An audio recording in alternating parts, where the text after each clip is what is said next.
नमस्कार दोस्तों, इस वीडियो में हम लोग बात करने वाले हैं लेबर रूम के ऑल मेडिसिन के बारे में। उसमें कौन कौन सा मेडिसिन को यूज़ किया जाता है, लेबर रूम में कितने प्रकार के मेडिसिन होते हैं जिनका ज़रूरी पड़ता है, ये सारे मेडिसिन को डिस्कस करने वाले हैं। ये प्रेगनेंसी से रिलेटेड सारी दवाइयाँ हैं, इसको लेबर रूम में अक्सर रखा जाता है या फिर इमरजेंसी कंडीशन में इसको रखा जाता है। तो इन सभी मेडिसिन के बारे में देखेंगे कि कौन कौन सा इसका यूजेज है, कैसे इसको यूज़ करना चाहिए और क्या इसका साइड इफेक्ट होता है। वैसे लेबर रूम मतलब कि डिलीवरी रूम्स को बोलते हैं, उसको हिंदी में परचू रूम भी बोलते हैं। डिलीवरी होता है मतलब कि बच्चों का जन्म होता है। तो आइए स्टार्ट करते हैं। इस वीडियो को लास्ट देखिए ताकि हम सारे मेडिसिन को आपको कवर कर सकें और समझा सकें कि आखिर उसमें कौन कौन सा मेडिसिन होता है और क्या है उसका यूजेज है। नॉर्मल डिलीवरी जो होता है वो लेबर रूम में होता है फर्स्ट। सेकंड जो होता है एक और डिलीवरी होता है जो कि वो सर्जरी के थ्रू डिलीवरी होता है, तो वो होता है ओटी में। ये अलग अलग चीज़ है। एक नॉर्मल लेबर रूम जो होता है वो अलग होता है, ओटी अलग होता है। ये दोनों में बहुत अंतर है। और वैसे बेबी का जन्म दोनों प्रकार से हो सकता है, किसी प्रकार कोई दिक्कत नहीं होता। अगर सीवियर कंडीशन है तब ज़्यादा होता है कि ओटी में जन्म होता है, नहीं तो नॉर्मली डिलीवरी जो है नॉर्मली हो जाता है। ऐसे अबॉर्शन में भी ये लेबर रूम में ही होता है, ये सब होता है। वैसे अबॉर्शन करवाना कानूनी अपराध है, लेकिन किसी प्रकार से बेबी का डेथ हो जाता है अंदर में या किसी प्रकार का कोई प्रॉब्लम हो जाता है और वो चाहते हैं कि हम निकलवाना चाहते हैं अपने बेबी को, तो वो अबॉर्शन रूम ये लेबर रूम में ही होता है। तो ऐसा कुछ ये कंडीशन है। अब आते हैं इसमें कौन कौन सा मेडिसिन है जिसका यूज़ किया जाता है। देखिए, सबसे पहला है ऑक्सीटोसिन। ऑक्सीटोसिन एक मेडिसिन का नाम है जो कि बेस्ट ब्रांडेड कंपनी है, जो कि सिंटोसिन के नाम से आता है ये। और इसका जो यूजेस है वो यूट्रस को कॉन्ट्रैक्शन का काम करता है। जब भी ये देखिए, ये है यूट्रस, कुछ इस प्रकार का इसका शेप एंड साइज होता है। इसमें बहुत सारा चीज़ मिला होता है, जैसे वजाइना है, सर्वाइकल कैनाल है, सर्विक्स है, इस्थमस है, यूट्रस है। तो ये सभी जो है ओवरीज वगैरह हैं, तो ये सभी जो इसमें यूट्रस में प्रेजेंट होते हैं।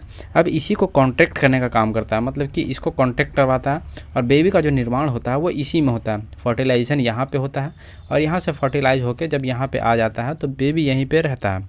अब यहाँ पे रहता है तो कुछ इस प्रकार का ये होता है और यहीं पे कॉन्ट्रैक्ट होता है। तो कॉन्ट्रैक्शन का काम जो होता है वो ये ऑक्सीटोसिन का होता है। ऑक्सीटोसिन एक हार्मोन भी है जो कि फीमेल के बॉडी में निकलता है, उससे ब्रेस्ट का भी निर्माण होता है। ये एक फीमेल हार्मोन है। तो कुछ इस प्रकार का बेबी होता है अंदर में और इसी को कॉन्ट्रैक्ट करके निकालने का काम करता है ये ऑक्सीटोसिन हार्मोन। तो ऐसा कुछ है। इसका जो इंजेक्शन का जो रूट है वो देने का, वो आई भी दिया जा सकता है या फिर IM मतलब कि इंट्रामॉस्कुलर या फिर इंट्रावेनस, दोनों कंडीशन में दिया जाता है, कोई दिक्कत नहीं होता। इसका देखिए साइड इफेक्ट है, हर मेडिसिन का साइड इफेक्ट होता है। तो वो साइड इफेक्ट जैसे नाउजिया हो सकता है, वोमिटिंग हो सकता है या फिर हेडेक हो सकता है या फिर ब्लड प्रेशर इंक्रीज कर सकता है, ऐसा कुछ इसका साइड इफेक्ट होता है। और इसको लेने का जो काम है वो जनरली हार्मोन कम हो जाता है तब उस समय इसका यूज़ किया जाता है, वो भी डॉक्टर के प्रिस्क्रिप्शन के हिसाब से। कुछ इस प्रकार का ये साइकिल होता है ऑक्सीटोसिन का। इसको बढ़िया से देखिए, समझिए, समझ में आ जाएगा। कॉन्ट्रैक्शन है और ये रिलैक्सेशन है। तो ये कुछ साइकिल है, उसको देख सकते हैं। ये मदर है और ये यूट्रस है और ये फीटस है। तो ये तीनों को देख सकते हैं, बहुत बढ़िया से समझ सकते हैं। इसमें अगर आपको क्वालिटी अगर बढ़िया नहीं आ रहा हो तो क्वालिटी को बढ़ा लीजिए, तब देखिए बहुत अच्छे से समझ में आएगा। तो यहाँ पे कुछ डेफिनेशन लिखा हुआ है कि किस चीज़ में यूज़ किया जाता है, तो उसको पढ़ लीजिए। जो हिंदी और इंग्लिश दोनों माध्यम में लिखा हुआ है।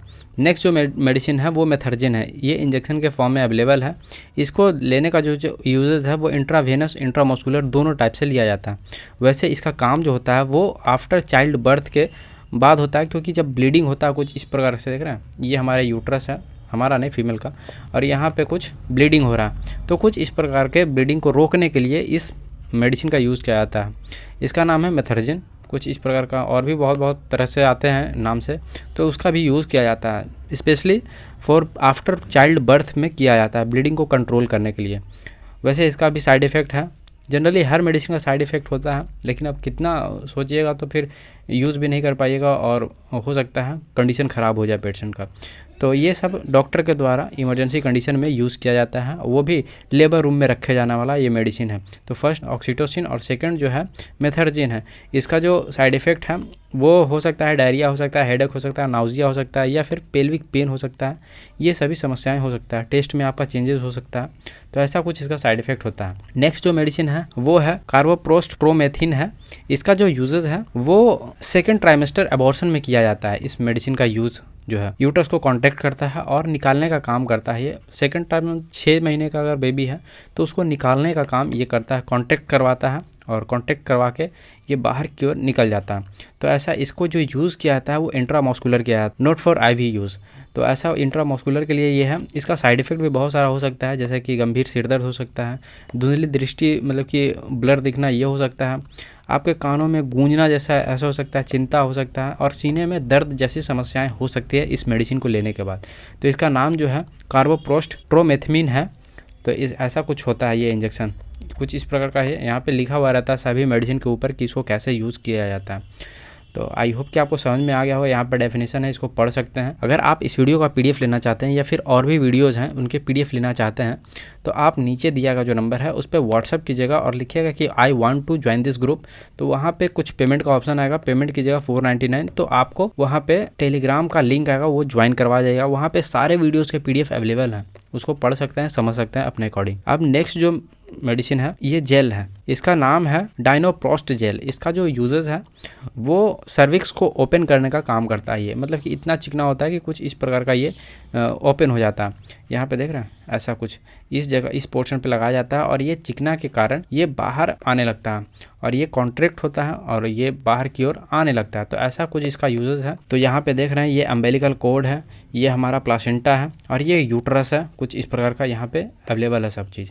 तो ऐसा कुछ इसका यूजेस होता है। सर्विक्स के पास लगाते हैं। अब सर्विक्स कहाँ पे था, तो यहाँ पे देख सकते हैं ये है आपका सर्विक्स इस पर पोर्शन पे, तो यहाँ पे यूज़ किया जाता है इसको। अब नेक्स्ट जो मेडिसिन है इंजेक्शन है और इसका साइड इफ़ेक्ट बहुत कम देखा जाता है, ऐसा कुछ साइड इफ़ेक्ट होता नहीं है। नेक्स्ट इंजेक्शन जो है वेल्थामेट ब्रोमाइड, इसका जो अच्छा ब्रांड है वो इपीडोसिन है और ऐसा कुछ ये इंजेक्शन के फॉर्म में अवेलेबल होता है। इसका जो यूजेस है वो एनाल्जेसिक का काम करता है, इसमें एनाल्जेसिक प्रॉपर्टी पाया जाता है और ये रिलीफ देता है पेन से, दर्द में इसका यूज़ किया जाता है। आफ्टर चाइल्ड बर्थ के बाद इसका यूज़ किया जाता है। वैसे इसका जो यूजेस है वो इंट्रामस्कुलर और इंट्रावेनस दोनों यूज़ किया जाता है, कोई दिक्कत नहीं होता। वैसे साइड इफ़ेक्ट भी है इसका, जैसे ड्राई माउथ हो सकता है या फिर फ्लशिंग ऑफ फेस हो सकता है, कॉन्स्टिपेशन हो सकता है या फिर डिफ़िकल्टी इन स्वेलविंग हो सकता है, ऐसा कुछ हो सकता है ये साइड इफ़ेक्ट का बात करें तो। नेक्स्ट जो इंजेक्शन है वो ड्रोटावेरिन है। इसका जो यूजेस है वो एब्डोमेन पेन में किया जाता है, ज़्यादातर पेट दर्द में इसका यूज़ किया जाता है। बहुत बढ़िया मेडिसिन है। इसको एंटी स्पास्मोडिक भी कहते हैं, मतलब कि ऐंठन दे रहा है आपके पेट में तो उसमें भी इसका यूज़ किया जाता है। फास्ट चाइल्ड बर्थ में भी इसका यूज़ किया जाता है। उसके बाद फिर इंजेक्शन का जो रूट है इसका जो देने का वो इंट्रामस्कुलर और इंट्रावेनस दोनों यूज़ किया जाता है। इसका साइड इफेक्ट भी कुछ है। तो यहाँ पे नाउजिया हो सकता है, हेडेक हो सकता है या फिर डाइजेनस हो सकता है, कॉन्स्टिपेशन हो सकता है, ये सभी समस्याएं हो सकते हैं। तो यहाँ पे कुछ डेफिनेशन है, इसको पढ़ सकते हैं। डोटावेरिन हाइड्रोक्लोराइड का क्या यूजेस है तो यहाँ पे लिख दिए गए हैं, आप इसको बढ़िया से देख लीजिएगा पॉज करके। नेक्स्ट जो है मैग्नीशियम सल्फेट इंजेक्शन है। इसका जो यूजेस है तो होता है ये खून में अगर मैग्नीशियम की कमी हो गई है तो उसके लिए इसका यूज़ किया जाता है। क्या होता है कि हाइपरटेंशन जैसी समस्याएं हो जाती है, हाई ब्लड प्रेशर जैसी समस्याएं हो जाती है, तो उसको कम करने के लिए इसका यूज़ किया जाता है। वैसे prevent for pre term baby brain injury से बचाने के लिए भी इसका यूज़ किया जाता है। तो ये एक मैग्नीशियम का इंजेक्शन है। इसका जो यूजेस है वो आईवी मतलब कि इंट्रावेनस और इंट्रामस्कुलर दोनों तरीके से यूज़ किया जाता है। इसका जो साइड इफ़ेक्ट है वो स्वेटिंग हो सकता है या फिर एंजाइटी हो सकता है, कोल्ड फीलिंग जैसी समस्याएं हो सकती हैं या फिर फ्लशिंग जैसी समस्याएं हो सकती हैं। तो ये सभी हो सकती हैं समस्याएं, इसका साइड इफ़ेक्ट है। नेक्स्ट है फाइटोमेंडियोन इंजेक्शन। इसका जो यूजेस है वो विटामिन के का इंजेक्शन ये होता है। इसका वो न्यू बॉर्न बेबी को लगाया जाता है ये इंजेक्शन, और इसका जो काम होता है वो ब्लड क्लॉटिंग का काम होता है। जैसे कि विटामिन के का कमी है, अगर चाइल्ड में मदर में कमी था और चाइल्ड में भी कमी है तो उस समय क्या होता है कि विटामिन के कारण जो ब्लड है वो क्लॉटिंग नहीं कर पाता कमी के कारण। तो उसमें क्या किया जाता है कि विटामिन के का इंजेक्शन डाला जाता है ताकि बेबी में जो ब्लड का जो क्लॉटिंग फैक्टर है वो बढ़ जाए और उसके बाद फिर वो ब्लड क्लॉट कर जाए, ब्लीडिंग ज़्यादा ना हो, इसके लिए इसका यूज़ किया जाता है। इसका साइड इफ़ेक्ट भी हो सकता है। लगभग इसको यूज़ किया जाता है पहले इंट्रावेनस और इंट्रामस्कुलर दोनों तरीके से यूज़ किया जाता है, IM IV। तो ऐसा कुछ है। और इसका जो साइड इफ़ेक्ट है वो हो सकता है शरीर में नीला नीला पड़ सकता है, हल्का हल्का ये हो सकता है, या फिर धुंधली दृष्टि जैसी समस्याएं हो सकती हैं, सीने में जकड़न जैसी हो सकती है या फिर खांसी, ऐसी समस्याएं हो सकती हैं। इसका साइड इफ़ेक्ट है ये। हर मेडिसिन का साइड इफ़ेक्ट होता है, तो इसका भी साइड इफ़ेक्ट है कुछ ना कुछ। तो आई होप कि ये चीज़ हम कवर करने में सक्षम हुए। ये कमेंट बॉक्स में ज़रूर लिखिएगा। ये लगभग 8 मेडिसिन है जिसको लेबर रूम में और प्रेगनेंसी के समय इसको रखा जाता है। वैसे बहुत काम आता है ये। फर्स्ट था ऑक्सीटोसिन, सेकेंड जो था मेथर्जिन था, थर्ड जो था कार्बोप्रोस्ट्रोमेथामिन था, नेक्स्ट जो और अगला जो था वो डाइनोप्रोस्ट जेल था, उसके बाद जो था वो वेल्थमेटर ब्रोमाइड था, ड्रोटावेरिन था, उसके बाद फिर मैग्नीशियम इंजेक्शन और विटामिन के का इंजेक्शन था। आई होप कि आपको समझ में आ गया होगा। मिलता है किसी और वीडियो में तो इसी तरह के इंटरेस्टिंग टॉपिक के साथ। तो वीडियो को लाइक कर दिया और चैनल को सब्सक्राइब कर दीजिएगा। धन्यवाद।